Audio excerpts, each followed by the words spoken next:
My first encounter with the Phantom of the Opera was the cassette of the London cast recording. When I was about 6, we would have a family lunch every Sunday, and at the end of that, my granddad would say, come with me, and he had this new Mercedes-Benz that had a tape player in the car, which was quite high-tech for the time.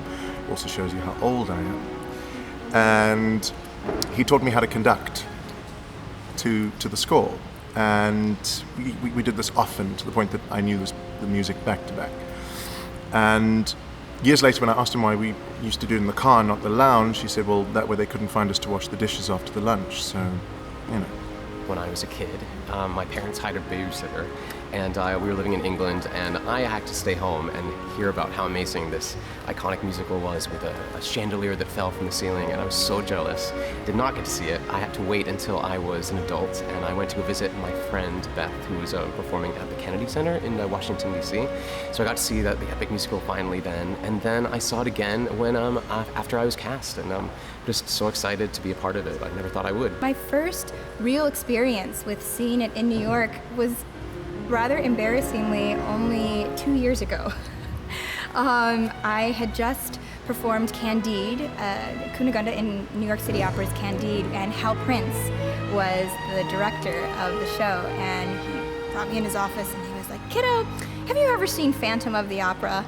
And I was so embarrassed, and I said, "No, I haven't. I don't know why I haven't gotten the opportunity to just go and see it. Of course, I've always wanted to." And he's like, "I'm gonna get you tickets."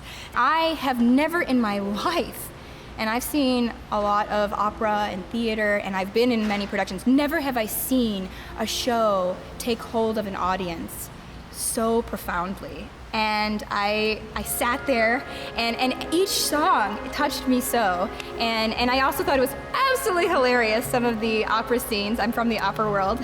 and at the end of the show, by the way, sold out house. 30 years later, sold out house. Everyone leapt to their feet. Complete standing ovation for what seemed like, quite frankly, an eternity, and rightly so. It was magical. I was immediately, I fell in love with the show, of course.